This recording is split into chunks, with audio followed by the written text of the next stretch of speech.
Hello students. Previous lecture में हमने operators देखे थे और ऑपरेटर्स का यूज़ कहाँ होता है। बाइनरी ऑपरेटर और टर्नरी ऑपरेटर, यूनरी ऑपरेटर, ये दो ऑपरेटर हमने देखे थे पिछली तरह। अब ऑपरेटर में बेसिकली एक इम्पॉर्टेंट चीज़ होती है उनकी प्रेसिडेंस और उनका ऑर्डर ऑफ इवेल्युएशन। तो ऑर्डर ऑफ इवेल्युएशन में क्या होता है कि कौन सा ऑपरेटर पहले परफॉर्म करेगा, कौन सा बाद में ऑपरेटर परफॉर्म करेगा। तो इसी में इसी को बोलते हैं operator associativity. When two or more operators have same precedence, then associativity defines the order of operation. जैसे प्लस और माइनस ऑपरेटर की एसोसिएटिविटी मतलब उनका ऑर्डर ऑफ इवैल्यूएशन सेम रहता है। तो जो पहले आएगा वो पहले कैलकुलेट होगा। Whatever operator comes first, it will calculate first. तो अब उसके अकॉर्डिंग ये हम देख रहे हैं, ये ऑपरेटर मेनली है। जैसे फर्स्ट ऑपरेटर जो है वो एक्सपोनेंट ऑपरेटर है। एक्सपोनेंट कल हमने देखा था रेस, जैसे 2 की पावर 5 तो 32 आएगा। 2:2:2:2:2। सेकंड हमने कॉम्प्लीमेंट बिटवाइज ऑपरेटर अभी हमने देखे नहीं है, बट हम उसको एक्सप्लेन करेंगे, देख लेंगे। थर्ड है अर्थमेटिक ऑपरेटर, जिसमें प्लस माइनस मल्टीप्लाई डिवाइड। लेकिन इसमें ऐसा है कि एसोसिएटिविटी जो ऑपरेटर का डिस्क्रिप्शन दे रखा उसी ऑर्डर में। जैसे पहले आपको जो, अगर मान लो सारे आपके एक्सपोनेंट और सारे ऑपरेटर्स दे रखे, तो वेरी फास्ट जो कैलकुलेट होगा वो एक्सपोनेंट ऑपरेटर कैलकुलेट होगा। उसके बाद बिटवाइज ऑपरेटर के 3 ऑपरेटर कैलकुलेट होंगे। उसके बाद अर्थमेटिक ऑपरेटर के लिए 4 ऑपरेटर कैलकुलेट होंगे। मतलब उसमें भी पहला स्टार रहेगा, फिर डिवाइड मतलब मल्टीप्लाई, डिवाइड, मॉडुलस और फिर फ्लो। फिर नेक्स्ट पे रहेगा एडिशन और सब्सट्रैक्शन। फिर राइट और लेफ्ट बिटवाइज, फिर बिटवाइज रेंज। उसके बाद फिर बिटवाइज, फिर कंपैरिजन ऑपरेटर। कंपैरिजन ऑपरेटर ये कंपैरिजन ऑपरेटर को रिलेशनल ऑपरेटर भी बोलते हैं। फिर इक्वलिटी ऑपरेटर, फिर उसके बाद assignment operator. Assignment operator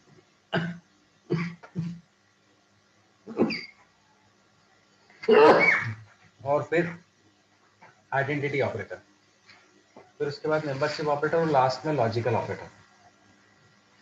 Python में सबसे आखिरी प्रायोरिटी लॉजिकल ऑपरेटर की है, उसको याद करने का तरीका है। और सबसे पहली priority, very first priority is exponent operator. अब इसी को और अच्छे से हम समझते हैं।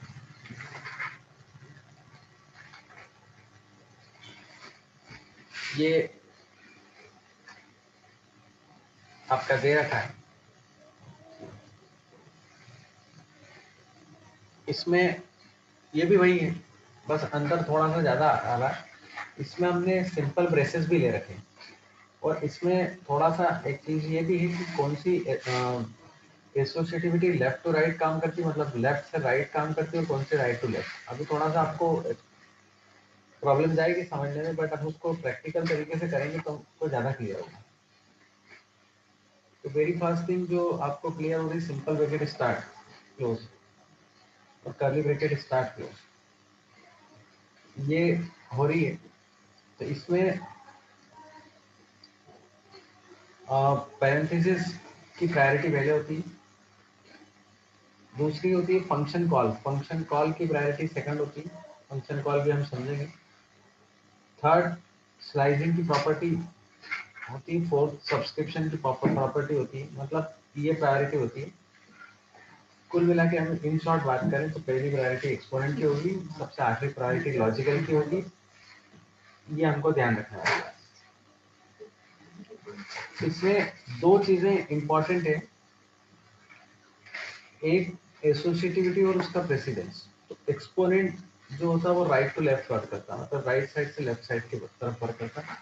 बाकी सारे operator left to right work करते हैं। इसमें असाइनमेंट ऑपरेटर भी राइट टू लेफ्ट वर्क करता है। ये ध्यान रखना, यहाँ पर मेंशन नहीं दे रखा है, कर रखा है। तो कुल मिला के सारे operator left to right work करते हैं, केवल एक्सपोनेंट और assignment right to left work करते हैं। ये हमको समझने वाली बात है और ये इंपॉर्टेंट है। तो फिर मैं बता दूं प्रीसीडेंस का मतलब क्या होता है। मान लो a प्लस बी इंटू सी, ये मैंने एग्जांपल दिया a प्लस बी इंटू सी, तो a प्लस बी इंटू सी मतलब b इंटू सी पहले इवेल्युएट होगा, उसके बाद वो प्लस होगा। ये उसके कैलकुलेशन का तरीका होता है। तो ये मैंने आपको एक छोटा सा एग्जांपल दिया।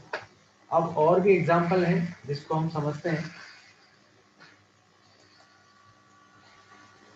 ये ऑपरेटर प्रेसिडेंस का जो डिस्क्रिप्शन है वो ये है, when expression contains more than one operator, जहां पर एक से ज्यादा ऑपरेटर हो, देयर प्रेसिडेंस ऑर्डर और hierarchy determines which operator should be applied first. कौन सा ऑपरेटर पहले अप्लाइड होगा? Higher precedence operator is evaluated before the lower precedence operator. तो हायर प्रेसिडेंस ऑपरेटर इवैल्यूएट हो रहा है lower precedence operator. In the following example multiply divide have same precedence then plus and minus. तो multiply divide पहले होता है, लेकिन multiply पहले आएगा तो पहले मल्टीप्लाई कैलकुलेट होगा, डिवाइड बाद में आएगा तो divide will be calculated afterwards. Note parenthesis can be used to override the precedence of operator. तो parenthesis can be used to override the precedence. तो पैरेंथेसिस का वैसे भी इवैल्यूएशन फर्स्ट होता है, हमने देख ही चुका है। The expression within parentheses is evaluated first for operator with equal precedence. The expression is evaluated left to right. अब ये एक इम्पॉर्टेंट बात यहाँ हम देख रहे हैं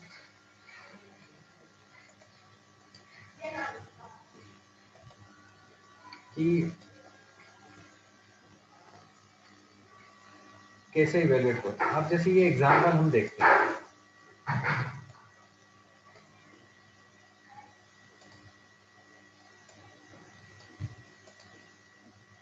इस एग्जाम्पल में हमने ये देखा how will you Python evaluate the following expression 20 plus 30 into 40। मैंने अभी आपको बताया था a प्लस बी इंटू सी, वही एग्जाम्पल यहाँ पर है। अब प्लस और मल्टीप्लाई की प्रायोरिटी, तो मल्टीप्लाई की प्रायोरिटी पहले है, तो पहले मल्टीप्लाई सॉल्व होगा। मैं फिर आपको वो उस टेबल की तरफ ले जाता हूँ। ये रहा, ये मल्टीप्लाई डिवाइड की प्रायोरिटी पहले है, प्रोडक्ट डिवीजन रिमाइंडर की प्रायोरिटी पहले है, प्लस माइनस। ये देखो आप, ये देख रहे हो यहाँ पर इसकी प्रायोरिटी इससे पहले। तो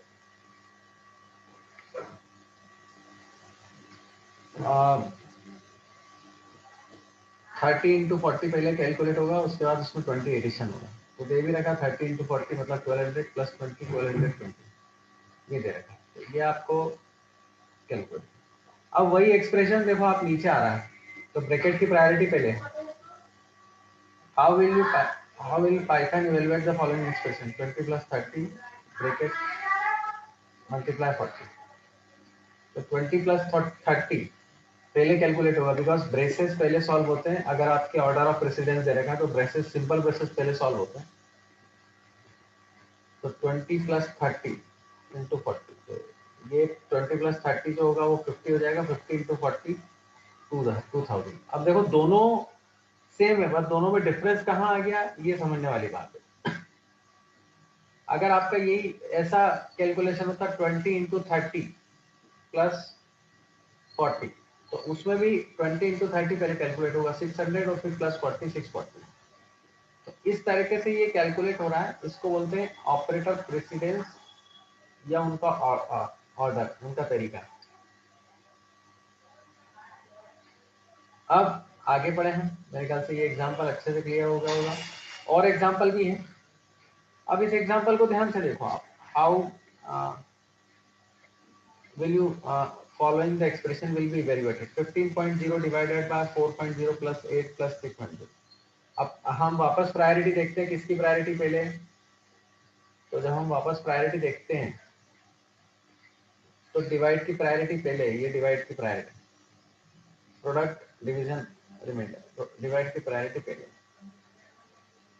तो 15.0 डिवाइडेड बाय 4.0 प्लस 8.0 प्लस 3.0, तो 15 डिवाइड बाय 0.0 डिवाइड बाय 4.0 की वैल्यू 3.75 है, फिर ये कैलकुलेट होगा। और प्लस 8 और 3 पहले कैलकुलेट होगा, क्योंकि ब्रेसेस पहले सॉल्व होता है। तो 8 और 3 पहले कैलकुलेट हुआ 11, 3.7 प्लस 11 तो 14.75 इसकी वैल्यू आएगी। तो इस तरीके से ये कैलकुलेट करता है, इसको बोलते हैं ऑपरेटर प्रेसिडेंस। मेरे ख्याल से इसमें आपको क्लियर हो गया होगा कि किस तरह से ये वर्क करता है और कहाँ करता है। फिर आगे बढ़ते हैं हम। अब एक नया टॉपिक आपका आ रहा है। कल हमने ऑपरेटर और उनके प्रेसिडेंस पढ़े थे और आज हम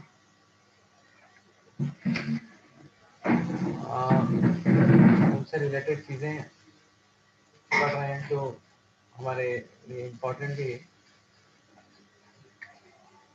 अब कोई भी प्रोग्राम पाइथन में सबसे पहले कंपाइल होता है, फिर रन होता है। कंपाइल करते इसका मतलब आप एरर फाइंड आउट करो। एरर अगर फाइंड आउट होती है तो इसको एरर को रेक्टिफाई करने की प्रोसेस को डिबगिंग बोलते हैं।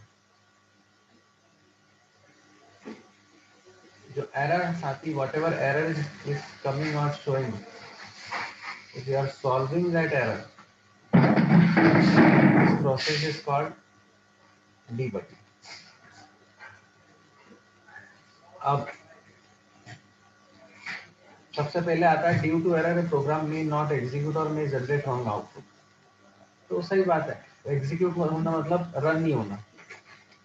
प्रोग्राम कंपाइल और रन दोनों होता है। वैसे पाइथन में तो डायरेक्टली डीबग रन ही होता है। तो syntax error, logical error, run time error, दो एरर बताइए। सिंटेक्स एरर, मतलब sorry, very sorry, three errors are there. Syntax error, logical error and run time error. तीन तरह की एरर आती है। तो पहला है syntax error. Like any programming language, Python has rule to determine how a program is to be written. This is called syntax error. Syntax का मतलब जैसा अभी आपने देखा, इनपुट कहाँ लिखना, सिंपल ब्रैकेट कैसे लगाना, कन्वर्जन कैसे करना, सबसे पहले क्या लिखना, कमेंट कहाँ लिखना, कमेंट के लिए सिंबल कौन सा यूज करना, ये सारी चीजें सिंटेक्स के से रिलेटेड आती है।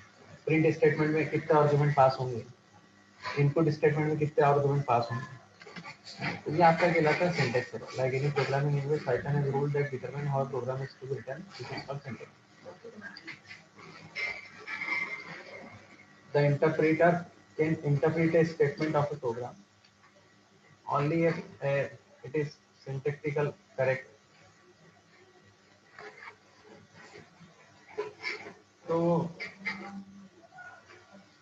for example, parentheses must be in pairs, so the expression 10 plus 2 is syntactically correct, whereas 7 plus 11 not due to the absence of right parentheses. ये एग्जांपल भी दिया है कि 10 plus 2 में सिंपल ब्रैकेट स्टार्ट हो रहा है, फिर क्लोज हो रहा है, whereas 7 plus 11 is not due to absence of right parentheses. right parentheses नहीं दिया है, तो उसके अकॉर्डिंग एरर आएगी। तो उस एरर को रेक्टिफाई करना तो सिंपल बात है, यहाँ पे सिंपल ब्रैकेट लगाना right side. If any syntax error is present, यदि कोई सिंटेक्स एरर प्रेजेंट होती है, the interpreter show error message and stop the execution there, और वो एरर डिस्प्ले हो जाएगी। Such errors need to be removed before execution of the programme.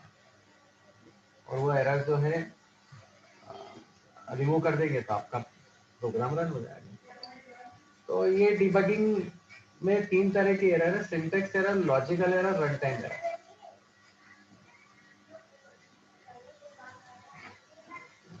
अब logical error बड़ी डिफरेंट टाइप की आती है।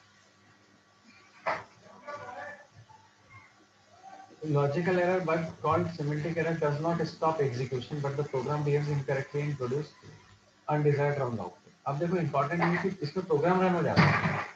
In this situation program will run anyhow, program run हो जाता है, तो उसको बोलते हैं लॉजिकल एरर। पर आपका आउटपुट की पॉसिबिलिटीज गलत आ जाती है। Since the program interprets successfully even the logical errors are present in it, it is sometimes difficult to identify these errors. For example, if you wish to find the average of two numbers 10 and 12, we write the code 10 plus 12 upon 2. It would run successfully and produce the result 16. which is wrong. The correct code to the find average should have 10 plus 2 divided by 2 to get the result output. सही बात है. अब logical error, भाई आपको दो number का average निकाला तो दो नंबर को प्लस करके आप 2 का डिवाइड करेंगे, लेकिन यहाँ पर क्या हो रहा है 10 प्लस 12 अपॉन 2, मतलब एक से एवरेज निकल रहा है और दूसरे को प्लस कर रहे हैं एवरेज निकालने के बाद, तो द आउटपुट विल बी 16, तो आंसर गलत आएगा. तो इसीलिए जब लॉजिकल एरर यही बताती है कि आप प्रॉपरली लिखो. जैसे सिंपल इंटरेस्ट का प्रोग्राम बना रहे हो तो सिंपल इंटरेस्ट होता है P into R into T upon 100. अब आपने सपोज करो P into R into T, T के अपॉन में 100 लिखिए, तो पॉसिबिलिटीज गलत हो सकती है. हालांकि मल्टीप्लाई रहता है तो मल्टीप्लाई में ऐसी दिक्कत आने की चांसेस नहीं रहते, लेकिन फिर भी अगर किसी लॉजिकल एरर की पॉसिबिलिटीज रहती तो हमेशा आप सेपरेट करो. तो P into R into T आप सेपरेट ब्रैकेट में लिख सकते हो. लेकिन इसमें एक चीज ये है, नॉर्मली प्लस में डिफरेंस आता है रिजल्ट का, मल्टीप्लिकेशन में इतना डिफरेंस आने की पॉसिबिलिटीज नहीं रहती. तो ये कहलाती है लॉजिकल एरर. ये भी ध्यान देने वाली बातें हैं जिसमें आपको क्लियर होगा कि किस तरह की एरर आती है. नेक्स्ट है रन टाइम एरर. अब ये बहुत इंपॉर्टेंट एरर होती है.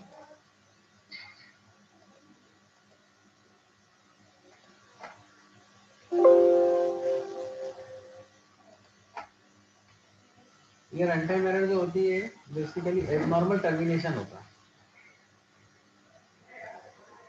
जब आप इसको रीड करोगे तो एबनॉर्मल टर्मिनेशन बताएगा और programme while it is executed. Runtime error is when the statement is correct syntactically, but the interpreter cannot execute it. तो रन टाइम एरर में क्या होता है, आपका प्रोग्राम रन हो जाता है लेकिन एग्जैक्टली एरर आने की पॉसिबिलिटीज रहती है. तो इंटरप्रेटर उसको एग्जीक्यूट नहीं करता. अब जैसे दे रखा एग्जांपल वैसे, when we have a statement having division operation in the program, by mistake if the denominator value is 0 then it will give a runtime error like division by 0. अब ये इसका मतलब क्या है, इसको मैं आपको बड़े सिंपल एग्जांपल के थ्रू मैं क्लियर करता हूँ. पहला है, जैसे मान लो आपने दिया 4 डिवाइड बाय 0, तो मैथ्स के अकॉर्डिंग तो रूल ये हो गया कि 4 डिवाइडेड बाय 0 का मतलब ये हुआ कि उस मैथ्स के अकॉर्डिंग उसका रिजल्ट इनफाइनाइट आएगा. अब आप हैंडल कैसे करोगे उस चीज को? तो उसको हैंडल करने के लिए फिर मैथ्स के अकॉर्डिंग तो वो हैंडल होगा नहीं, डायरेक्ट वो आएगी. लेकिन आपको मालूम है कि ये इनफाइनाइट आता है तो उसको आपको हैंडल करना पड़ेगा कि ये इनफाइनाइट आ रहा है, तो इस तरह की एरर को हम कैसे हटाएं. तो ये वो टाइप के एरर है रन टाइम एरर, जिसमें आपकी ना सिंटैक्टिकल एरर दिख रही, ना लॉजिकल एरर दिख रही. ये रन टाइम एरर है. तो इसको हटाने का तरीका, इनको बोलते हैं एक्सेप्शंस.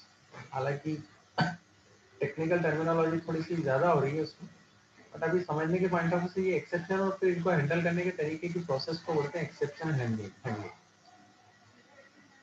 तो ये भी एक इम्पॉर्टेंट चीज है जो आपके काम आने वाली बात है. अब इसमें ये है, the process of identifying and removing logical errors and run time error is called debugging. किसी भी चीज को आइडेंटिफाई करना, उनको हटाना रन टाइम एरर कहलाती है.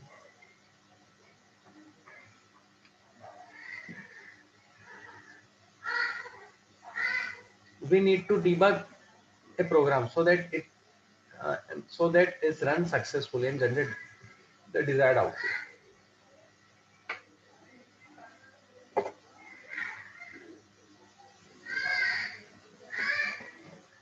तो ये आपका डीबगिंग कहलाती है. और ये बेसिकली आप जब यहाँ आपने देखा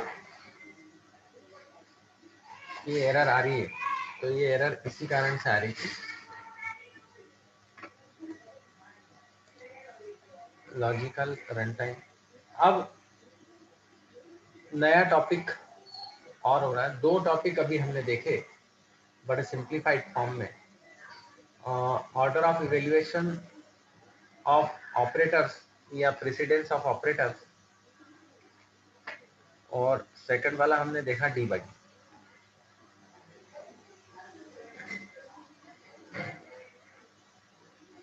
तो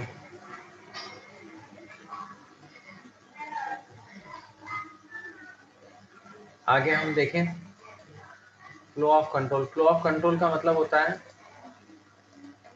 कंट्रोल एक प्लेस से दूसरे प्लेस पे कैसे जाए, कैसे वर्क करे, कैसे एग्जीक्यूट करे।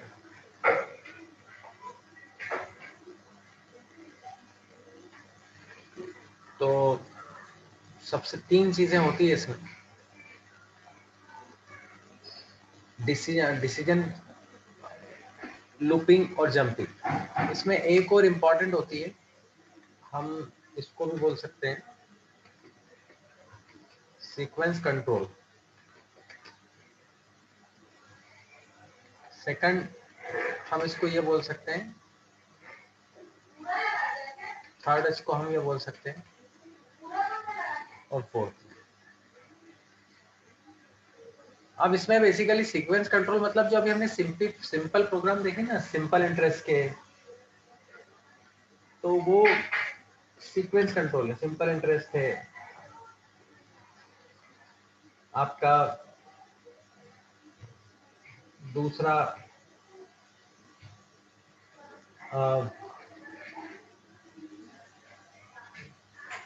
एक्सचेंज ऑफ टू नंबर का, सम ऑफ टू नंबर के programs, subtraction of two number के programs, multiply of two numbers का प्रोग्राम, ये सब आपका सीक्वेंस कंट्रोल है। मतलब उसमें एक सीधा सा मैथमेटिक्स चलता है, take input process it and output. आपने इनपुट लिया, प्रोसेस करा और उनका आउटपुट, वो आपका कहलाता है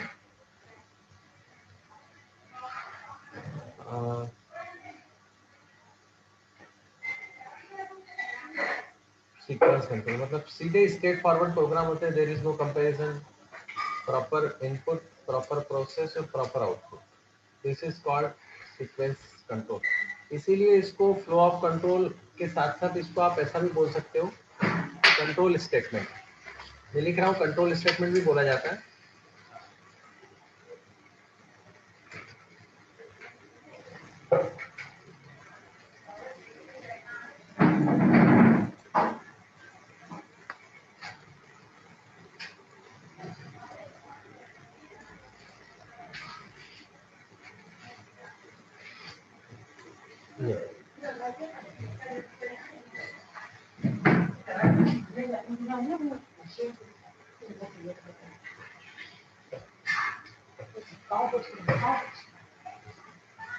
अब नेक्स्ट सीक्वेंस कंट्रोल मैंने बता दिया, straightforward program where no comparison is there, take input process it and output it, this control is called sequence control statement. बिल्कुल सीधे सीधे प्रोग्राम, इसमें हमने कोई कंपैरिजन नहीं करा, तो ये सीक्वेंस कंट्रोल स्टेटमेंट। सेकंड है डिसीजन मेकिंग एंड ब्रांचिंग।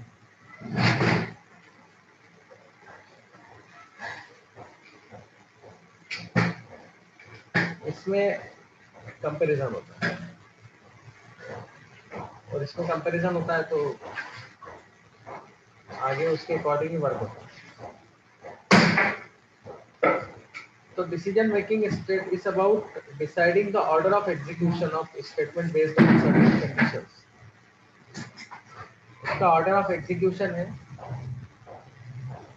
कुछ conditions के according. Decision tree evaluate multiple expression which produce true or false, और true or false की value evaluate होती है,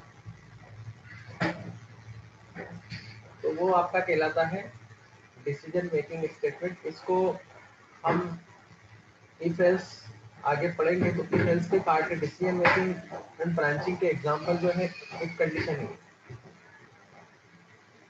तो हम एक कंडीशन पढ़ रहे हैं, एक कंडीशन में हम कंपेयर करते हैं टू वैल्यूज का, या टू और more than to values compare, और उसके अकॉर्डिंग वर्क करते हैं।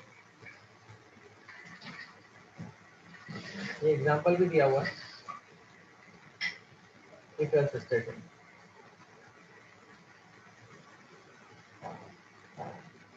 जैसे Usually statement in a program executed one after another. एक के बाद एक run होते हैं. However, there are situations when we have more than one option to choose from based on the outcome of certain conditions. This can be done using if-else conditions. Conditional statement let us write program to do tasks or take different paths based on outcome of the condition. Simple बात है, when we are comparing two values or more than two values, तो हम उसको बताएंगे दो values या दो values से ज़्यादा हम कंपेयर करेंगे तो उसका आउटकम या तो ट्रू आएगा या फॉल्स आएगा, उसके अकॉर्डिंग. अब there are three ways to write it if else condition. तीन तरीके से लिख सकते हैं. सिंपल इफ कंडीशन, दूसरा इफ एल्स और तीसरा नेस्टेड इफ. एक और होता है इफ एल्स. ये चार पांच कंडीशंस होती हैं. इसमें अपन एक काम और करते हैं, इसका सिंटेक्स भी होता है. जैसे ये एग्जांपल को मैं अलग लूं, एक अलग स्लाइड लेके, तो आपको ज्यादा अच्छे से समझ में आएगा.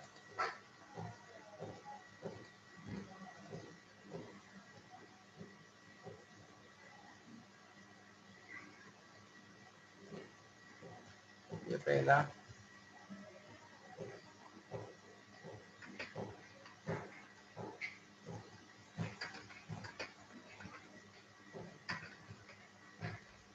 कंडीशन.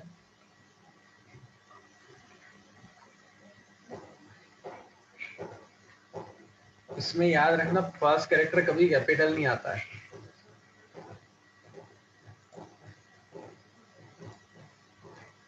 अब ये जो आपने लिया, ये इसका मैं इसको सिंटेक्स लिख के बता रहा हूँ. एक सिंपल एज का प्रोग्राम लिया है.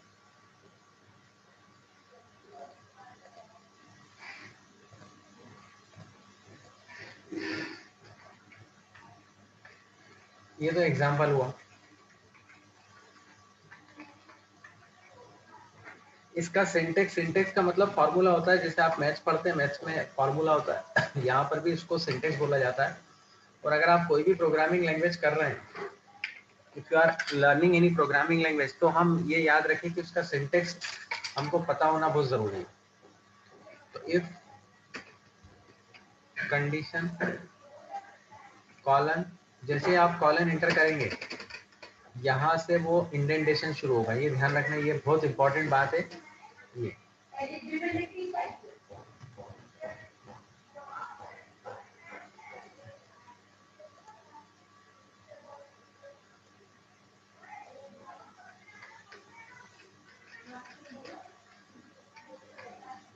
ये यहाँ पे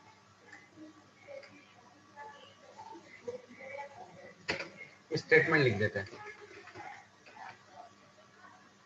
स्टेटमेंट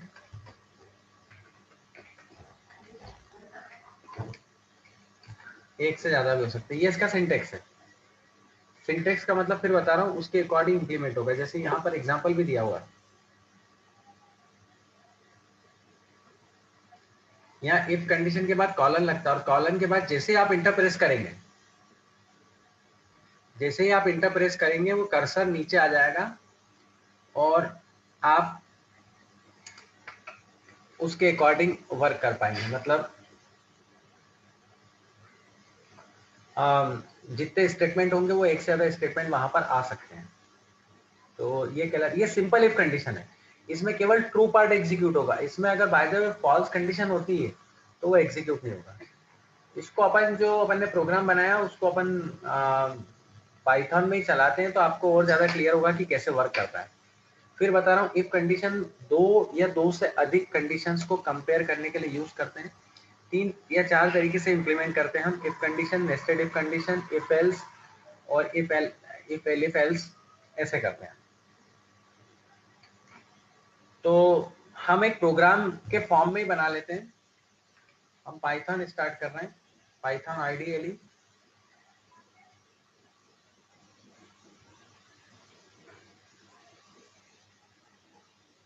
नई फाइल बनाएंगे हम. We are creating new file.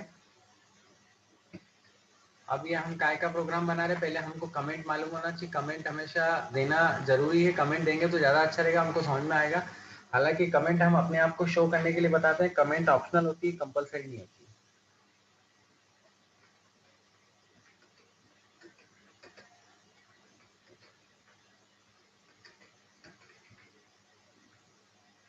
अब यहाँ पर हम ये चेक कर रहे हैं कि भाई ये पर्सन मैच्योर है, तो आउटपुट आया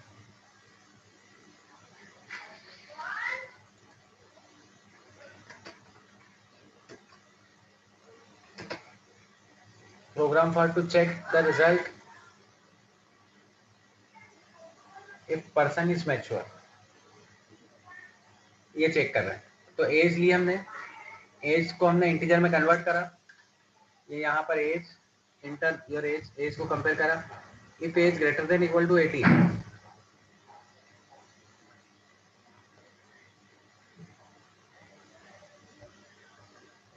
तो age greater than equal to 18,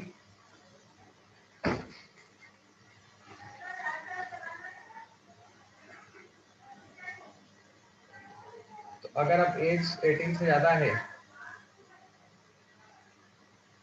तो वो एलिजिबल होगा वोट के लिए। अब इसमें यहाँ पर हमने ये लाइन की कमेंट है। अब इस लाइन की कमेंट में एक चीज ध्यान रखने वाली बात है, कंपाइलर या इंटरप्रेटर इसको कंपाइल करेगा इस लाइन को, और इसके बाद की लाइन को कंपाइल नहीं करेगा।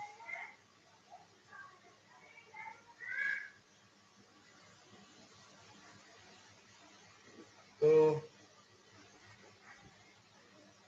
ये चीज देखने लायक है। इसमें ये दे रखा है कि age greater than equal to 18 eligible. अब हम इसको सेव करते हैं,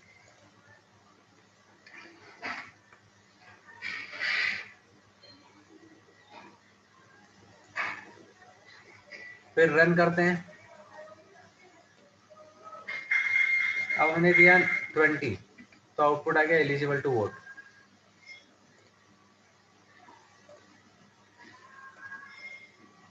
ये मैंने दिया तो आपको दोनों चीजें समझ में आ जाएगी कैसे वर्क कर रहा है। अब मान लो इसको वापस रन करते हैं हम,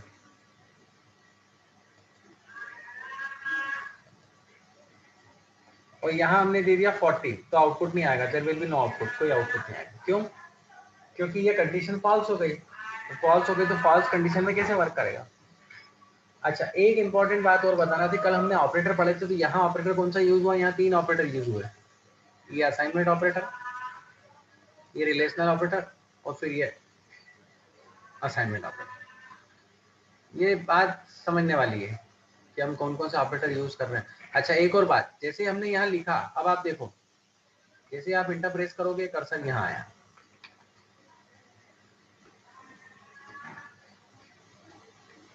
तो ये ध्यान रखने वाली बात है इंडेंटेशन, मतलब ये स्पेस ऑटोमेटिकली छूटेगी। ये बात ध्यान रखना जो मैंने जिसको हाईलाइट करा, this space will automatically remove, ये बहुत इंपॉर्टेंट चीज है। तो मेरे ख्याल से आपको समझ में आया होगा कि इफ कंडीशन की जरूरत क्यों पड़ी। If condition flow of control को बता रहा, कंट्रोल स्टेटमेंट को बता रहा, जब दो या दो से अधिक चीजों को कंपेयर करते हैं तो इफ कंडीशन यूज होती है और उसके अकॉर्डिंग वर्क होता है। ठीक है, तो ये चीजें हैं, इसके अकॉर्डिंग हम काम करते हैं। अब आगे बता देते हैं। इसमें वैसे एक और कंसेप्ट चलता है, इसमें आप ऐसा भी कर सकते हो, जैसे इसी को उल्टा कर दिया अपन ने, जैसे इसी को मैं अपोजिट कर देता हूँ।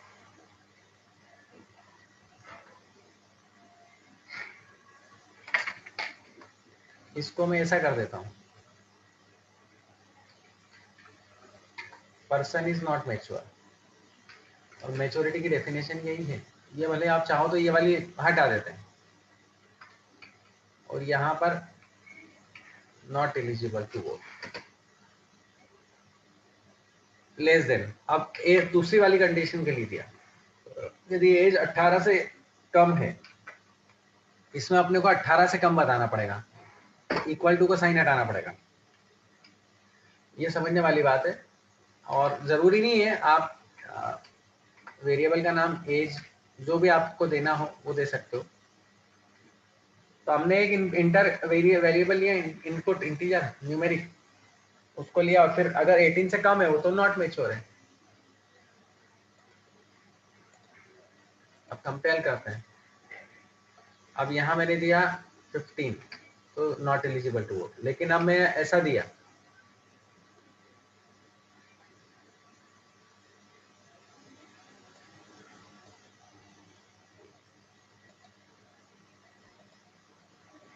ट्वेंटी, तो कुछ भी आउटपुट नहीं आया। तो ये एक सिंपल इफ कंडीशन है जो हमने देखी, इसके अकॉर्डिंग वर्क होता है। और ये आपने देखा ही है, ये पहले सिर्फ कंडीशन।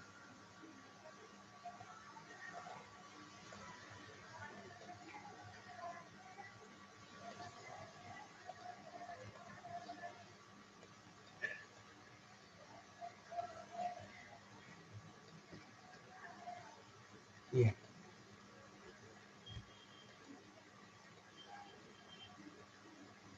अब आगे देखें अपन। हाँ, ये भी एक समझने वाली बात है, ये एक कंडीशन है, ये इफ एल्स है, ये भी एक वैल्यू दे रखी है। ये फिर एक इसका सिंटेक्स है इफ एल्स कंडीशन का। तो इसमें इसको भी अपन देखेंगे। अभी हम बस इतना समझ लेते हैं कि ये इफ एल्स कंडीशन है। इफ एल्स कंडीशन में ये होगा कि ट्रू और फॉल्स दोनों की वैल्यू बताएगा। यदि कंडीशन ट्रू हुई, ये यहाँ पर कंडीशन ट्रू हुई, ये एक्सप्रेशन की वजह अपन कंडीशन रखते हैं। यदि कंडीशन ट्रू हुई तो ये पार्ट एग्जीक्यूट होगा, और अगर कंडीशन फॉल्स हुई तो ये वाला पार्ट एग्जीक्यूट है। जो अभी अपन ने प्रोग्राम देखा ना, इसी प्रोग्राम के अकॉर्डिंग हम वर्क करेंगे और उसमें क्लियर होगा कि कैसे वर्क करेंगे। तो चाहे तो अपन उसी सिंटेक्स को, ये सिंटेक्स आप चाहे तो लिख सकते हैं, और उसी प्रोग्राम को आप एलिजिबल नॉट एलिजिबल दोनों के हिसाब से बना सकते हैं। मैं भी आपको उस प्रोग्राम को बता ही देता हूँ।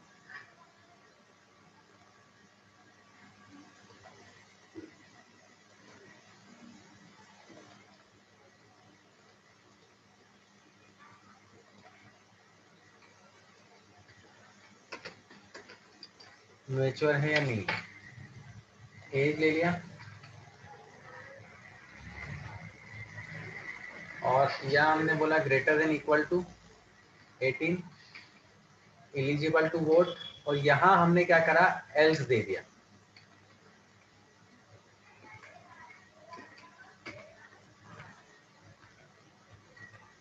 देखो अब ये कर्सर जैसे मैं इंटर प्रेस करूंगा, ध्यान देना, एल्स के बाद कॉलन है, उस कॉलन के बाद आप देखोगे तो इंटर प्रेस करूंगा तो लेफ्ट साइड नहीं आएगा, ये यहाँ आया। इसको बोलते हैं इफ एल्स। इफ एल्स मतलब या तो पहली वैल्यू, ये वैल्यू कब, ये वैल्यू ट्रू होगी तो ये एग्जीक्यूट होगा, और वैल्यू फॉल्स होगी तो ये एग्जीक्यूट होगा। अब अपन देखते हैं, इसको बोलते हैं इफ एल्स। इफ एल्स का मतलब होता है ट्रू और फॉल्स दोनों केस में प्रोग्राम आपका चलेगा। तो मैं आपको दोनों केस में आपको प्रोग्राम चला रहा हूँ। ये लिया, इंटर योर एज मैंने दी 20, तो यहाँ आ जाएगा एलिजिबल टू वोट। मतलब एक कंडीशन ट्रू हुई, ये पहली वाली कंडीशन है जब ट्रू हो रही है कि एज की वैल्यू, मतलब आपने 20 दी तो 20 ग्रेटर देन इक्वल टू 18, 20 18 से बड़ा है तो ये वाला स्टेटमेंट एग्जीक्यूट हुआ। ये ध्यान रखना, ये वाला पार्ट इंडेंटेशन कहलाता है। इंडेंटेशन का मतलब होता है जगह छोड़ना। कॉलन के बाद जैसे इंटर प्रेस करते वो इंडेंटेशन ऑटोमेटिकली आ जाता है। फिर सेकंड वाला वापस, अब 18 से कम पे करते हैं, 14 नॉट एलिजिबल टू वोट। अब देखो अब प्रोग्राम दोनों केस में चल गया है। अब 14, ये 14 है, 14 ग्रेटर देन इक्वल टू 18, नहीं फॉल्स है, तो फॉल्स है तो एल्स पार्ट एग्जीक्यूट होगा। एल्स पार्ट एग्जीक्यूट होगा तो यहाँ आएगा। तो या तो एक पार्ट एग्जीक्यूट होता है या दूसरा एग्जीक्यूट होता है, दोनों एक साथ एग्जीक्यूट नहीं होते हैं।